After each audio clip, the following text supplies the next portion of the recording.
प्रकाश्य च तदा विष्णुपदासक्तं सेवे ब्रह्मण्यभास्करम् मिथ्या सिद्धान्तदुर्भान्तविध्वंसनविचक्षणः नेतीर्थाख्यतरणिर्भावनान्मूलं वरे अभ्रमं मङ्गलहितं मजलं विमलं सदा आनन्दतीर्थमधुरं भजतापत्रयात्मं कृष्णाय वासुदेवाय देवकीरङ्गनाय च नन्दगोपकुमाराय गोविन्दाय नमो नमः।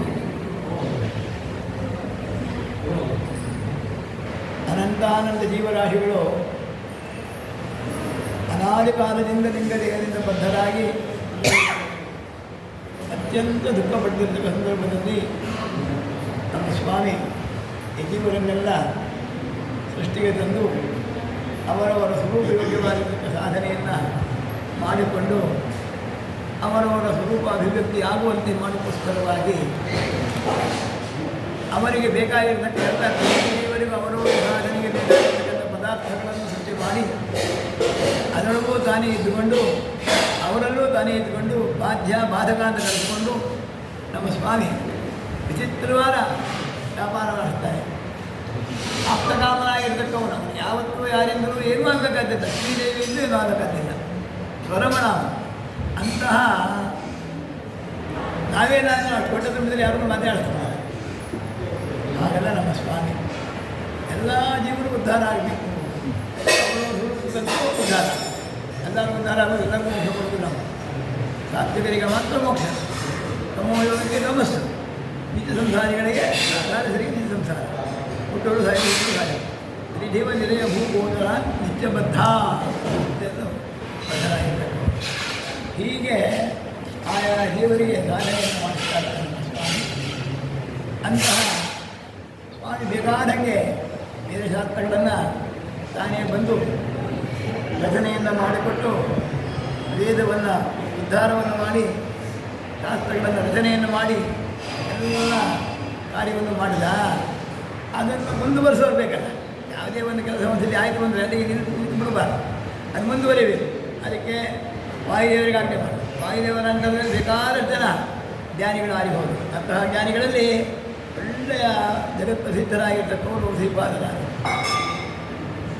ಅಂತಹ ಶ್ರೀಪಾದರಾದರು ಯಾಕಷ್ಟು ಪ್ರಸಿದ್ಧರಾದರು ಅಂತಂದರೆ ಅವರು ಸ್ವಯಂ ವಿದ್ವಾಂಸರು ಅಂದಿದ್ದೀರ, ಭಗವಂತನಿಗೆ ಪಾತ್ರರಾಗಿರ್ತಕ್ಕವರು ಅಂದಿದ್ದೀರ.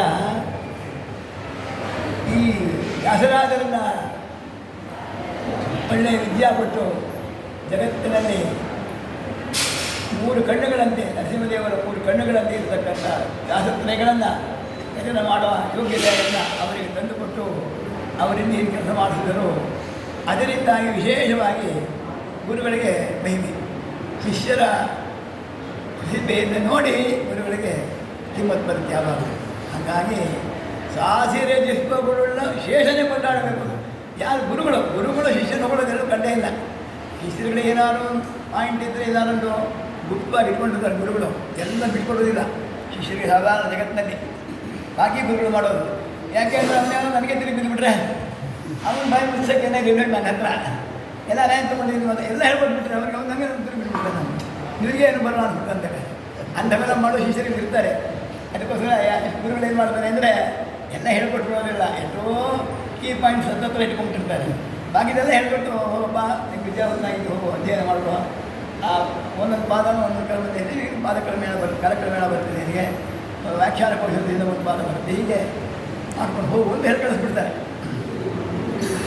ನಮ್ಮ ವ್ಯಾಸರಾಜರು ಶ್ರೀಪಾದರಾಜರು ಗುರು ಶಿಷ್ಯ ಭಾವ ಬೇರೆ. ಲೋಕದಲ್ಲೆಲ್ಲ ನೋಡಿದವರು ಆ ಥರ ಆದ್ದನೇ ಗುರು ಶಿಷ್ಯ ಭಾವ ಅಲ್ಲ. ಅದನ್ನು ನೋಡ್ಕೊಂಡು ಸುಮ್ಮನೆ ಅರ್ಥ ಮಾಡ್ಕೊಂಡು ಗುರು ಶಿಷ್ಯ ಅಂತಾರೆ.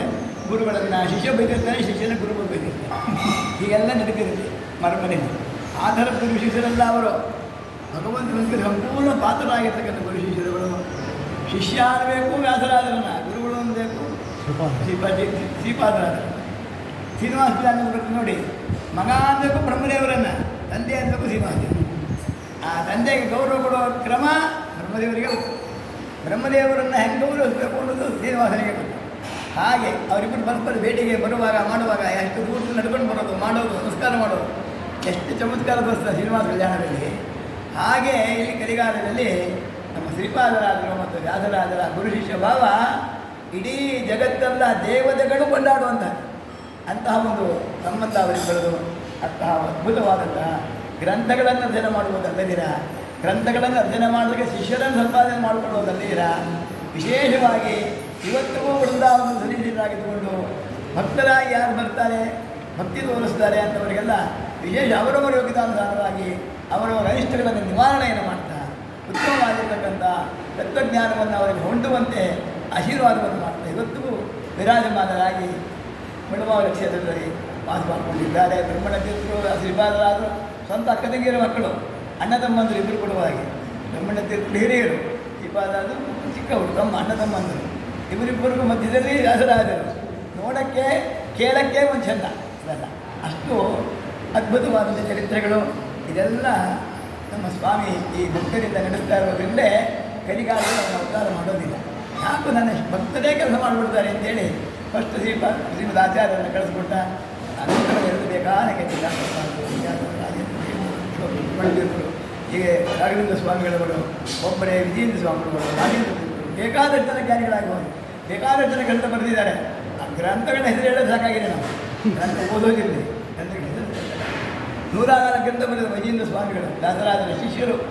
ಈ ರೀತಿಯಾಗಿ ವಿಶೇಷವಾಗಿ ತತ್ವಜ್ಞಾನವನ್ನು ಜಗತ್ತಿಗೆಲ್ಲ ಪ್ರಚಾರವನ್ನು ಅಂತಹ ವ್ಯಾಸರಾಜರು ಇಲ್ಲಿ ಬಂದು ಹೇಳದಂಗೆ ಶ್ರೀನಿವಾಸ ದೇವರನ್ನು ಪ್ರತಿಷ್ಠಾಪನೆಯನ್ನು ಮಾಡಿ ಎಲ್ಲ ಜನರಿಗೂ ಅನುಗ್ರಹವನ್ನು ಮಾಡಿದರು. ಅದು ಕಾಲಕ್ರಮೇಣ ಶಿಥಿಲ ಆಗ್ತಾ ಬಂತು. ಎಲ್ಲಿಗೆ ಬಂತು ಅಂದರೆ ಬೆಳಗ್ಗೆ ಒಂದು ನೀರು ಹಾಕಿಬಿಟ್ಟು ಬೀಗ ಹಾಕೊಂಡು ರಾತ್ರಿ ಸರಿ ನಾಳೆ ಬೆಳಗ್ಗೆನೆ ಇಲ್ಲಿಗೆ ಬರೋದು. ಒಂದು ಬೆಳಗ್ಗೆ ಒಂದು ಗಂಟೆ ಹೊತ್ತು ಇಲ್ಲೆಲ್ಲ ಕಪ್ಪಡದಕ್ಕೆ ನಿರಾರ್ಥ ಆಯಿತು. ಈ ಮಠದಲ್ಲಿ ಕೋಲೆ ಹಾಕಿರ್ತಾರೆ, ಅದ್ರ ಕೆಳಗಾಗಿ ನೇತಾಕೊಂಡಿರ್ತಾರೆ. ಅದು ಒಂದು ನಾನೇ ನೋಡಿದ್ದು ಪೂರ್ವಾಸದಲ್ಲಿ ಒಂದು 50-60 ಇರ್ತಿತ್ತು. ಬಡ ಅಂತಾರೆ ಅದೇ ಮಠ. ಆ ಸಂದರ್ಭದಲ್ಲಿ ನಮ್ಮ ಗುರುಗಳು ಶಿಷ್ಯರಿಗೆಲ್ಲ ಹೇಳೋ ಏನೋ ಬಿಟ್ಟು ಅದೆಲ್ಲ ಸೀಟುಗಳಿದ್ದು ಅದೆಲ್ಲ ಮಾಡಿಸ್ಬಿಟ್ಟು ದುಡ್ಡುಗಳ ಮಠದಲ್ಲಿ ಅದನ್ನೇ ಮಾಡಿ ಅದಕ್ಕಿಂತ ಏನು ರಿಪೇರಿಗಿಂತ ಮಾಡಿದ್ರು. ಏನೋ ಸುಮಾರು ದುಡ್ಡೇ ಆಯ್ತು ಅಷ್ಟೇ. ಅದು ಆಮೇಲೆ ಇದಕ್ಕಿಂತ ಇದಕ್ಕೊಂದು ಯೋಗ ಬಂದು ಕಾಣುತ್ತೆ. ನಮ್ಮ ಹರಿದಾಸರು ಗೋಪಾಲದಾಸರು ಅವ್ರಿಗೇನು ಪ್ರೇರಣೆ ಆಯಿತು, ಇಲ್ಲಿ ಹೋಗಬೇಕು, ಪುರಂದರದಾಸರ ಮಂಟಪ ಇದೆ, ಇಲ್ಲೇ ಪುರಂದರದಾಸರ ಆರಾಧನೆ ಮಾಡಬೇಕು ಅಂತ ಬಿಗಿನಿಂಗ್ ಮಾಡಿದ್ರು. ಅದು 73 ಮಾಡಿದ್ರು, 73ನೇ ಇಸ್ವಿಲಿ ಆವಾಗ ಶುರು ಮಾಡಿದ್ರು. ಆಮೇಲೆ ಪ್ರತಿಷ್ಠಾಪನೆಯೇ ಮಾಡಿದ್ರು ಪುರಂದರದಾಸರು. ಆಮೇಲೆ ವಿಜಯದಾಸರ ಪ್ರತಿಮೆಯನ್ನು ಪ್ರತಿಷ್ಠಾಪನೆ ಮಾಡಿದ್ರು. ಬೇಕಾದಷ್ಟು ಉತ್ಸವಗಳನ್ನು ಮಾಡಿ ಅಲ್ಲದಿರ ಬೇಕಾದಷ್ಟು ಇಲ್ಲಿ ಅಭಿವೃದ್ಧಿ ಕಾರ್ಯಗಳನ್ನು ಮಾಡಿದರು.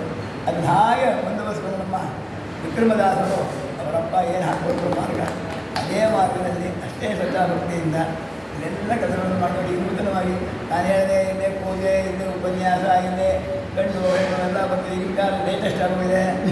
ವಿಧವಾಸ್ತೆಯಲ್ಲೂ ಬರ್ತದೆ. ನಮ್ಮ ಇದು ಹಾಕೊಂಡು ಹೆಣ್ಮಕ್ಳು ಪೈಜಾಮ ಹಾಕೊಂಡು ಬಂದುಬಿಡ್ತಾರೆ. ಹೆಣ್ಮಕ್ಳು ಎಲ್ಲರೂ ಮದುವೆ ಹೋಗ್ಕೊಂಡು ಬಂದುಬಿಡ್ತಾರೆ. ಅವ್ರ ಮಧ್ಯೆ ನಾನು ಪೂಜೆ ಮಾಡೋದಿಲ್ಲ. ನಾವು ಸನ್ಯಾಸ ಕೊಟ್ಟು ಪೂಜೆ ನಮ್ಗೆ ಅದನ್ನೆಲ್ಲ ಕೆಡಿಸ್ಕೊಳ್ಳೋಂಥ ಕೆಲಸ ಮಾಡಬಾರ್ದು.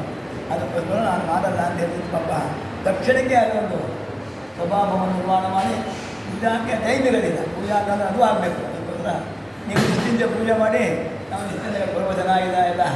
ಆಮೇಲೆ ಎಲ್ಲರಿಗೂ ಹೊಟ್ಟೆ ಹಚ್ಕೊಂಡಿರೋರಿಗೆ, ಶುಗರ್ ಕಂಪ್ಲೇಂಟ್ ಇರೋರಿಗೆಲ್ಲ ಹೊಟ್ಟೆ ತುಂಬಿಸ್ತೀನಿ ಅಂತ ಹೇಳಿ ಅಲ್ಲಿ ವ್ಯವಸ್ಥೆಯನ್ನು ಮಾಡಿಕೊಂಡು ಶಾಂತಪಡಿಸೋಕ್ಕೆಲ್ಲ ಕೆಲಸ ಮಾಡಿಕೊಂಡು ದಿನ ಬೆಳಗಾದ್ರೆ ಏನಾದ್ರು ಒಂದು ಕೆಲಸ ಹುಡುಕೊಂಡು ಮಾಡ್ತೀವಿ.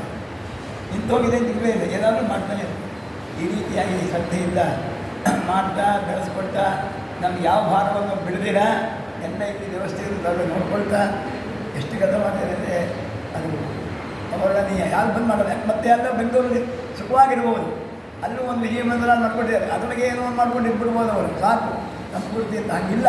ಅದರಿಂದ ಎಲ್ಲ ಇಲ್ಲೇ ಹೋಗ್ಬೇಕು, ಕ್ಷೇತ್ರ ಇಲ್ಲೇ ಅಭಿವೃದ್ಧಿ ಆಗ್ಬೋದು. ಇಲ್ಲಿ ಇವರು ಕಾರ್ಯಕ್ರಮ ಮಾಡಿ ಬಂದ ಜನ ಇಲ್ಲಿ ಜನ ಇದ್ದಾರೆ, ಇಲ್ಲಿ ಇಬ್ಬರು ಕಡಿಮೆ ಇಲ್ಲ. ಎಲ್ಲ ಅವರು ಕಾರ್ಯಕ್ರಮ ಮಾಡ್ಕೊಂಡು ಬೆಂಗಳೂರು ಮೈಸೂರು ಕರ್ಕೊಂಡು ಬಂದು ಎಲ್ಲ ಮಾಡಿ ಸುರುವಳಿ ಮಾಡ್ತಾ ಬರ್ತಾ ಇದ್ದಾರೆ. ಅವರಿಗೂ ಇದರಲ್ಲಿ ಭಾಗವಹಿಸ್ತಕ್ಕಂಥ ಭಕ್ತರಿಗೂ ಎಲ್ಲರೂ ಕೂಡ ವಿಶೇಷವಾಗಿ ಹರಿವಾಯು ಗುರುಗಳು, ಪುರಂದರದಾಸರು, ವಿಜಯದಾಸರು ಎಲ್ಲರೂ ಸನ್ನಿಹಿತರಾಗಿದ್ದಾರೆ. ಅವರೆಲ್ಲರ ಆಶೀರ್ವಾದ ನಿಮಗೂ ನಾವು ಎಲ್ಲರಿಗೂ ಸಿಕ್ಕಿ ಆ ಭಗವಂತನ ಅನುಗ್ರಹಕ್ಕೆ ಮಾತ್ರ ನಾಯಕನೇ ಅವರಿಗೂ ವಿಶೇಷವಾಗಿ ಆಯುಧಾರೋಗ್ಯಗಳನ್ನು ಕೊಟ್ಟು ಅವರ ಸೇವೆಯನ್ನು ಮಾಡುವಂತೆ ಅದಕ್ಕೆ ಆಗಲೇ ಅವರಿಗೆ ಅಂತ ಹೇಳಿ ನಮ್ಮ ಉಪಾಸ್ಯಮೂರ್ತಿ ಆಗಿರ್ತಕ್ಕ ಶ್ರೀ ದಾಸಮನಿ ಮತ್ತು ಶ್ರೀ ಸತ್ಯಭಾಮ ಶ್ರೀ ವೇಣುಗೋಪಾಲ ಕೃಷ್ಣ ಭಿನ್ನ ಶ್ರೀ ಲಕ್ಷ್ಮೀ ವೆಂಕಟೇಶ್ವರ ರಸರಾಜ ಗುರು ಸಾರ್ವಭೌಮರದ ಗೋವಿಂದ ಗೋವಿಂದ.